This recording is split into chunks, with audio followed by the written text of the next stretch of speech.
Petroleum मसनूआत की कीमतों में इजाफे पर शहरी बरहम। पेट्रोलियम मसनूआत की कीमतों में इजाफे से महंगाई में मजीद इजाफा होगा, शहरियों की जानिब से कहा गया।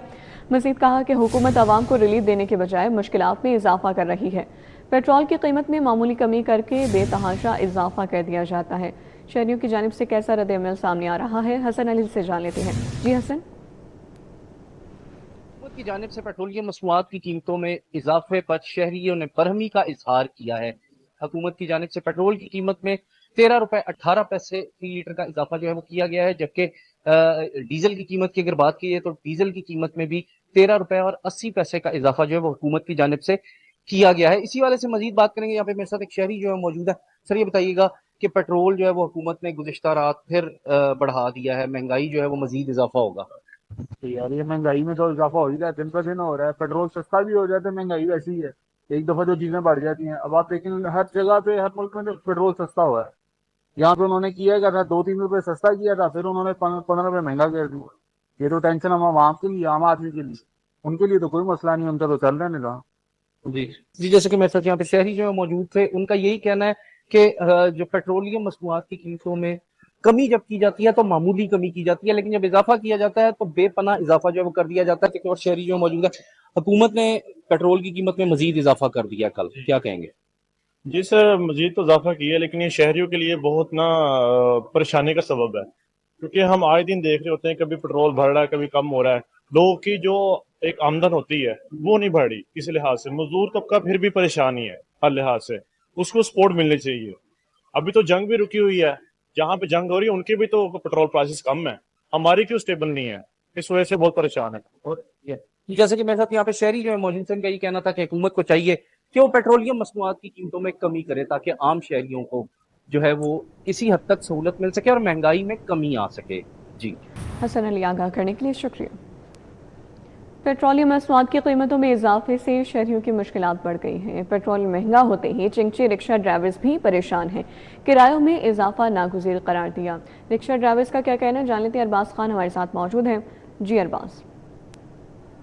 बिल्कुल, रात गए पेट्रोल की कीमतों के अंदर एक बार फिर से इजाफा हुआ है, जिसकी वजह से जो गरीब तबका है, मुस्तहिक तबका है, उनको काफी मुश्किलात का सामना है। इस वक्त हम मौजूद हैं कुछ रिक्शा ड्राइवर के दरमियान जिनका रोजगार पेट्रोल पर जो है वो मबनी होता है, उन्हें क्या मुश्किल का सामना हो रहा है, उनसे गुफ्तगू करते हैं। भैया, मैं ये बताइएगा, पेट्रोल से आपका जो है घर चल रहा है, महंगाई के दौर में पेट्रोल की कीमत में फिर इजाफा हुआ है, क्या कहना चाहते हैं? सर जी, हम क्या कहेंगे। पेट्रोल दिन ब दिन जो है ना, कभी सस्ता कर रहे हैं, कभी महंगा कर रहे हैं। अब महंगा कर दिया है, सवारी किराया वो ही दे रही है, हमें तो वो कुछ भी नहीं बच रहा। वो पेट्रोल ही मसा पूरा कर रहे हैं, खाना क्या खाएंगे। हाँ जी, बिल्कुल, आपने सुना कि उन्हें काफी मुश्किल का सामना हो रहा है। कुछ और भी हमारे पास रिक्शा ड्राइवर खड़े हैं। अच्छा, मुझे बताइएगा, पेट्रोल की कीमत में इजाफा होता है, आपका रोजगार इस पर मबनी है, किस तरह आप जो है वो मुतासिर हो रहे हैं? बहुत तंगी होनी, और की होना। ये सवारी होंगी कोई नहीं, पेट्रोल है ਵਧਾਣ ਤੇ ਆਂ ਤੇ 150-200 रुपया ਵਧਾ ਦਿੰਦੇ ਨੇ, ਘਟਾਉਂਦੇ 10-15 रुपये। ठीक है, वाम लड़ती झड़ती लगी जा रही, आ जा रही, जलील होती वाम। ये आप इन्होंने सोचना चाहिए ना। हाँ जी, बिल्कुल, हुक्मरानों को जो है वो सोचना चाहिए। रिक्शा ड्राइवरों का ये कहना है कि उनका जो रोजगार है वो पेट्रोल के ऊपर मबनी है, रिलीफ के वो मुंतजिर है। उनका यही मुतालबा है कि कीमतों के अंदर एक बड़ी कमी करनी चाहिए, जिससे उनके लिए रोजगार का जो उनका रोजगार की फ्राहमी और हसूल है वो आसान से आसान हो सके। जी। अरबाज आगाह करने के लिए बहुत शुक्रिया। महंगाई ने आवाम का जीना मुश्किल कर दिया। बाजार में दूध और दही सरकारी नर्ख पर दस्याब ही नहीं। ज़िला इंतजामिया दूध दही की सरकारी कीमतों पर फरोख्त यकीनी बनाने में नाकाम है। इस हवाले से तफसीला जानेंगे अबू बकर शेख से। जी अबू बकर। हाँ बिल्कुल जी, लाहौर शहर की ओपन मार्केट में ज़िला इंतजामिया दूध और दही को सरकारी कीमतों में फ़रोख्त करने में मुकम्मल तौर पे नाकाम दिखाई दे रही है। जबकि सरकार की जानिब से दूध का जो रेट मुकर्रर किया गया है ये 170 रुपये फ़ी किलो के हिसाब से मुकर्रर किया गया है। लेकिन लाहौर शहर के किसी भी पोश इलाके या पसमानदा इलाके की बात की जाए तो कहीं पर भी इस रेट पर दूध फरोख्त नहीं किया जा रहा। ओवरऑल अगर सर्वे के मुताबिक DHA, Iqbal town, Garhi Shahu township, green town, Samanabad, Ichhra समेत मुख्तलिफ इलाकों के अंदर दूध जो है ये 200 रुपये से लेके 240 रुपये फ़ी किलो के हिसाब से, फ़ी लीटर के हिसाब से फ़रोख्त किया जा रहा है। शहरियों की जानिब से ये मुतालबा सामने आया है कि दूध हर घर की बुनियादी ज़रूरत समझा जाता है, और गवर्नमेंट को चाहिए कि जहां जहां ये सरकारी रेट्स पर फरोख्त नहीं हो रहा, इसको सरकारी रेट्स पर फरोख्त करने के इक़दामात को यकीनी बनाया जाए। जहां जहां वायलेशंस हो रही हैं वहीं पर ये जुर्माने भी आयद किए जाए। इसी के साथ साथ दही का कोई भी सरकारी रेट मुकर्रर नहीं है। लाहौर शहर की परचून मार्केट में दही 240 रुपए से लेके 260 रुपए फी किलो के हिसाब से फरोख्त हो रही है। शहरियों ने दूध और दही को सरकारी कीमतों पे फरोख्त करने का मुतालबा किया है। युवा शेख आगाह करने के लिए शुक्रिया। आगे बढ़ते हुए आपको बताएं, दानिश स्कूल्स अथॉरिटी पंजाब की नाअहली 12 करोड़ 20 लाख 23 हज़ार की रिकवरी ना होने का इंकशाफ। भक्कर में दानिश स्कूल मनकीना के ठेकेदारों से रकम की अदम वसूली। मजीद क्या इंकशाफात सामने आए हैं, राउदर शाह से जान लेते हैं। जी आगाह कीजिए। जी, दानिश स्कूल के हवाले से जो पब्लिक अकाउंट्स कमेटी 1 है वो आजकल ऑडिट रिपोर्ट्स पर समाअत कर रही है। आपको बताएं कि जो रिपोर्ट भी आती है उसमें माली बेज़ाब्तियों के हवाले से और इंतज़ामी नाअहली जो है वो यहाँ ज़रूर होती है। आपको बताएं कि दानिश स्कूल अथॉरिटी की बदतरीन नाअहली और गफलत के बाइस जो है वो 12 करोड़ 20 लाख 23 हज़ार रुपये की जो रिकवरी थी वो ना होने का इंकशाफ जो है वो किया गया है। अथॉरिटी ने भक्कर के दानिश स्कूल मनकरा के 2 तामीराती पैकेज में जो असल ठेकेदारों से रिस्क एंड कॉस्ट की रकम थी वो वसूल नहीं की, जबकि ऑडिट साल 2022-23 में ये बेज़ाब्तगी जो है वो सामने आई। मुआहदे की खिलाफ वर्जी पर एतराज़ ऑडिट टीम की जानिब से उठाया गया। अब बताया यह गया कि पैकेज नंबर 1 बॉयज़ में 6 करोड़ 49 लाख और 6 हज़ार रुपये की अदम रिकवरी सामने आई है, जबकि पैकेज नंबर 3 में 5 करोड़ 71 लाख 17 हज़ार रुपये की जो बेज़ाब्तगी है वो सामने आई है।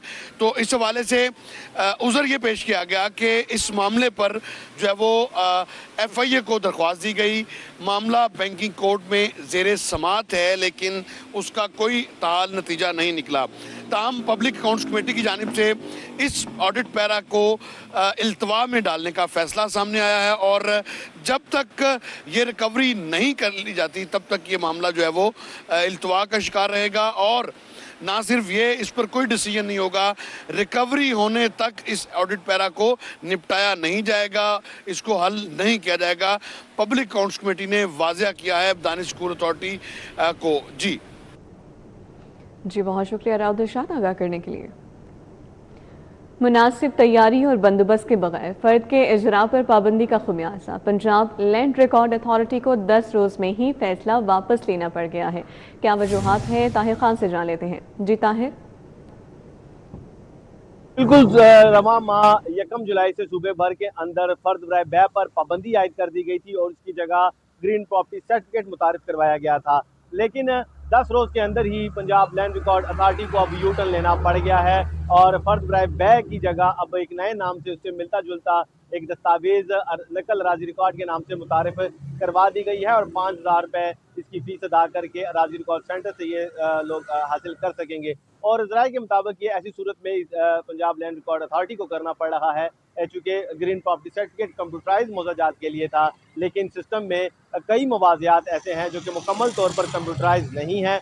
वहाँ शहरी दोहरे अजाब में थे, एक जानिब जहाँ फर्द बराए बै पर पाबंदी थी तो दूसरी जानिब green property certificate system updated ना होने की वजह से हासिल नहीं किया जा सकता था और ऐसे में सिस्टम पर बोझ बढ़ रहा था। तो ऐसी सूरत हाल में अब एक आर्जी सिस्टम मुतारफ करवाया गया है, यू टर्न लेते हुए फर्द का की तरह ये दस्तावेज होगा, नकल अराजी रिकॉर्ड अब शहरी ये हासिल कर सकेंगे।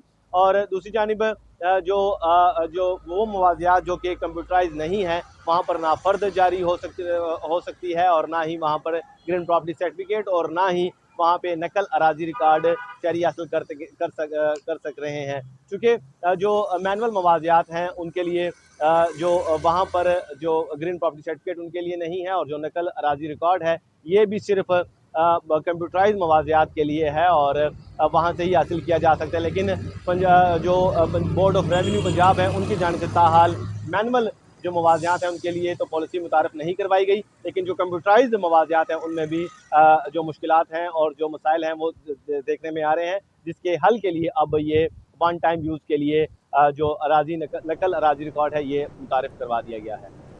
ताहिर खान आगाह करने के लिए शुक्रिया। शहर में सूरज और बादलों के दरमियान आग मचोली जारी है। शहर का मौजूदा दर्जा हरारत 33 डिग्री सेंटीग्रेड तक रिकॉर्ड किया गया। मौसम का मजीद अहवाल बताएंगी समरा फातिमा हमारे साथ मौजूद हैं। जी समरा, बताइए। जी बिल्कुल, शहर लाहौर पर सूरज और बादलों की आंख मचोली का सिलसिला जारी है। बादल भी आसमान पर मौजूद हैं, साथ ही साथ सूरज भी अपने जलवे बिखेर रहा है। इस वक्त दर्जा हरारत 33 डिग्री सेंटीग्रेड तक रिकॉर्ड किया जा रहा है। आज ज़्यादा से ज़्यादा दर्जा हरारत 36 डिग्री तक जाएगा, जबकि कम से कम 28 डिग्री तक रिकॉर्ड किया जाएगा। हवा में नमी का तनासुब 65% तक है। 11 किलोमीटर फी घंटा की रफ्तार से हवाएं चलने का सिलसिला भी जारी है।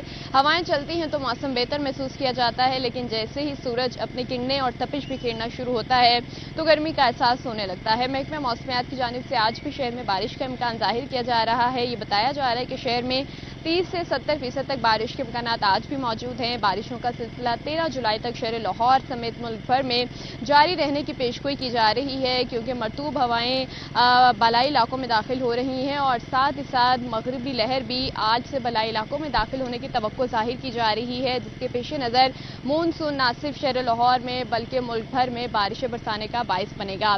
ऐसे में तेज आंधी झक्कड़ चलने के इम्कान भी जाहिर किए जा रहे हैं और मूसलाधार बारिश की पेशगोई भी की जा रही है। तो ऐसे में तमाम मुतल्लिका इदारों को भी अलर्ट रहने की हिदायत की गई है और ये कहा गया है कि 13 जुलाई तक वक्फे से शहर लाहौर में भी बादल बरस सकते हैं। समरा मौसम का अहवाल बता रही थी, बहुत शुक्रिया आपका। जाली फैंसी नंबर प्लेट्स के खिलाफ कार्रवाइयाँ। डीआईजी ट्रैफिक वकास नज़ीर के अहकामात पर सुबह भर में कार्रवाइयों में तेजी। इस हवाले से तफसीलात जानेंगे। आबिद चौधरी हमारे साथ मौजूद हैं। जी आबिद चौधरी। ट्रैफिक पुलिस की जानिब से लाहौर में सुबह भर में जाली नंबर प्लेट्स, गैर नमूना नंबर प्लेट्स लगाने वालों के खिलाफ कार्रवाइयाँ जारी है। डीआईजी ट्रैफिक पंजाब की जानिब से बताया जा रहा है कि अब तक ट्रैफिक पुलिस पंजाब की जानिब से कार्रवाइयाँ करते हुए तकरीबन 1,75,000 से ज़ायद गाड़ियों और मोटरसाइकिल जो है उनके खिलाफ कार्रवाई की गई है, जबकि सिर्फ 42,000 जो है वो सिर्फ लाहौर में गाड़ियों और मोटरसाइकिल के खिलाफ कार्रवाई की गई है। डीआईजी ट्रैफिक पंजाब वकास नज़ीर की जानिब से बताया जा रहा है कि ट्रैफिक पुलिस पंजाब की जानिब से लाहौर में सुबह भर में जाली नंबर प्लेट्स, गैर नमूना नंबर प्लेट्स और फैंसी नंबर प्लेट्स लगाने वालों के खिलाफ ट्रैफिक पुलिस की जानिब से खुसूसी टीमें जो है तश्कील दी गई, जो कि मुख्तलिफ इलाकों में कार्रवाइयाँ करती नजर आ रही हैं। तो डीआईजी ट्रैफिक पंजाब की जानिब से तमाम सीटीओज़ और डीटीओज़ को भी अहकाम जारी किए गए हैं कि रोज़ाना की बुनियाद पर ट्रैफिक पुलिस पंजाब जो है वो गाड़ियों पर जाली नंबर प्लेट्स और गैर नमूना नंबर प्लेट्स लगाने वालों के खिलाफ भरपूर कार्रवाई करें। डीआईजी ट्रैफिक पंजाब की जानिब से भी कहा जा रहा है कि पहले सिर्फ गैर नमूना नंबर प्लेट्स लगाने पर जो है जो चलान जो है वो किया जाता था, लेकिन अब ट्रैफिक पुलिस पंजाब की जानिब से जिस गाड़ी या मोटरसाइकिल पर जाली नंबर प्लेट होगी, गैर नमूना नंबर प्लेट होगी या फैंसी नंबर प्लेट होगी, उसकी गाड़ी जो है वो भी फौरी तौर पर बंद कर दी जाती है और उसके साथ साथ मुकदमा जो है वो भी दर्ज किए जाते हैं। डीआईजी ट्रैफिक पंजाब की जानिब से बताया जा रहा है कि गाड़ी की नंबर प्लेट छुपाना जो है वो कानूनन जुर्म है और ऐसा कोई भी अगर शहरी जो है वो गाड़ी की नंबर प्लेट के साथ जो छेड़छाड़ करता है, जाली नंबर प्लेट लगाता है या फैंसी नंबर प्लेट लगाता है, उसकी फौरी तौर पर गाड़ी और मोटरसाइकिल बंद कर दी जाती है और उसके साथ साथ कानूनी कार्रवाई जो है वो भी शुरू कर दी जाती है। आबिद चौधरी, बहुत शुक्रिया आपका। हाई कोर्ट का शनाख्ती कार्ड ब्लॉक करने से मुतालिक बड़ा फैसला। फैमिली कोर्ट के डिग्री केसेस में शनाख्ती कार्ड ब्लॉक करना गैर कानूनी करार दे दिया गया है। इस फैसले के हवाले से तफसीलात जानेंगे मलिक अशरफ से। जी मलिक अशरफ, बताइए। फैमिली अदालतें अब किसी शहरी का शनाख्ती कार्ड ब्लॉक नहीं कर सकेंगी। लाहौर हाई कोर्ट ने इस हवाले से एक फ़ैसला जारी किया है और ये फ़ैसला अदालती नज़ीर करार दिया गया है। और ये फ़ैसला जो है वो हज़ारों शहरियों के बुनियादी हकूक़ से मुतल्लिक़ है। लाहौर हाई कोर्ट के जज मुज़म्मिल अख्तर शबीर ने ये फ़ैसला जारी किया है एक शहरी की जानब से, जिसने फैमिली कोर्ट की जानब से शनाख्ती कार्ड ब्लॉक करने के इक़दाम को कलअदम करार दिया था। लाहौर हाई कोर्ट ने अपने फ़ैसले में लिखा है कि फैमिली कोर्ट्स के पास ये इख्तियार नहीं है कि किसी भी शहरी का शनाख्ती कार्ड ब्लॉक करें। फैमिली कोर्ट्स जो हैं वो नानो नफ़का के हवाले से डिग्री जारी कर सकती हैं और उस पर आमद दरामद के लिए और इक़दाम कर सकती हैं, लेकिन जो डिग्री जारी होने के बाद उस पर आमद दरामद के लिए किसी शहरी का शनाख्ती कार्ड ब्लॉक नहीं कर सकती। इस फैसले में ये भी कहा गया है कि शनाख्ती कार्ड को ब्लॉक करने का एक कानून मौजूद है और उस कानून के तहत मुतल्लिका इदारे ही कानूनी प्रोसेस मुकम्मल करने के बाद इस शनाख्ती कार्ड को ब्लॉक कर सकते हैं। लेकिन फैमिली कोर्ट जो है वो अपने फ़ैसले पर अमल दरामद के लिए जो कि डिग्री के मुतल्लिक़ होता है उस पर अमल दरामद के लिए इसके जो शनाख्ती कार्ड है उसको ब्लॉक करने का इख्तियार नहीं रखती। अदालत ने ये फ़ैसला जारी किया और ये करार दिया कि दरख्वास्त गुजार जो है इसका फौरी तौर पे जो शनाख्ती कार्ड है वो बहाल किया जाए। दरख्वास्त गुजार की पटिशन को मंजूर किया गया है और ये जो तारीखी फ़ैसला है इसे अदालती नज़ीर करार दिया जा रहा है। और कानूनी जो माहिरीन हैं उनका ये कहना है कि इस कानूनी नुक्ते के बाद, आइन की तशरीह के बाद, अब फैमिली अदालतें जो हैं, जो कि कभी कभार अदालतें नानो नुफ़्का के केसेस में शनाख्ती कार्ड ब्लॉक कर लेती थी, उसमें इसकी तशरीह हो गई है केस के हवाले से। और अब फैमिली कोर्ट्स का ये इख्तियार नहीं रह गया कि वो किसी का शनाख्ती कार्ड ब्लॉक करें। जी मलिक अशरफ, आगाह करने के लिए बहुत शुक्रिया। मज़ीद आप हमारे साथ ही रहिए। हाई कोर्ट का PMS मिनिस्ट्रियल कोटा इंटरव्यू से मुतालिक अहम फैसला। हाई कोर्ट ने शॉर्ट लिस्टिंग के खिलाफ दायर 20 दरख्वास्तें खारिज कर दी हैं। इस फैसले का अहवाल जानेंगे, मलिक अशरफ हमारे साथ ही मौजूद हैं। जी मलिक अशरफ, बताइए। जी बिल्कुल, ये लाहौर हाई कोर्ट ने ये जो फैसला दिया है वो दिया है PMS मिनिस्ट्रियल कोटा के मुतालिक, और लाहौर हाई कोर्ट के जस्टिस मलिक मोहम्मद वैस खालिद ने ये फैसला दिया है और अदालत ने शॉर्ट लिस्टिंग के खिलाफ दायर तमाम 22 दरखास्तें खारिज कर दी हैं। जस्टिस मलिक मोहम्मद वैस खालिद ने मोहम्मद नाइम और दीगर उम्मीदवारों की दरखास्तों पर यह तहरीरी फैसला जारी किया है। 14 सवाल के फैसले को अदालती नज़ीर करार दिया जा रहा है। ये फैसले में कहा गया है कि तहरीरी इम्तहान में सिर्फ पासिंग मार्क्स हासिल करना इंटरव्यू के लिए बुलाए जाने का हतमी या कानूनी हक नहीं देता। और मजीद इस फैसले में ये भी कहा गया है कि पंजाब पब्लिक सर्विस कमीशन का इंटरव्यूज के लिए 1.5 रेशो जो है, एक निश्चित पर 5 उम्मीदवार बुलाने का जो फार्मूला है वो कानूनी तौर पे दुरुस्त है। इस फैसले में ये भी कहा गया है कि उम्मीदवार इश्तिहार की शराइत देकर इम्तहान में बैठे, रिजल्ट आने के बाद अब उसे चैलेंज नहीं कर सकते, ये फैसले में कहा गया है। और इसमें ये भी फैसले में कहा गया है कि इम्तहान से नाकामी या मेरिट पर ना आने के बाद इंतखाबी म्यार को चैलेंज करना असूल रजामंदी के खिलाफ है। जस्टिस मोहम्मद मलिक वैस मोहम्मद खालिद ने भर्ती के क़वायदे ज़वाबित, शॉर्ट लिस्टिंग और पॉलिसी बनाना खालिसन PPS का आईनी और कानूनी दायरा इख्तियार है, ये फैसले में कहा गया है। और ये भी कहा गया कि हाई कोर्ट ये तमाम दरखास्तें जो हैं वो कानून और उसके मुताबिक दुरुस्त नहीं है, तो अदालत ने तमाम दरख्वास्तें कानूनी तौर पर दुरुस्त नहीं है। मलिक अशरफ, आगाह करने के लिए शुक्रिया।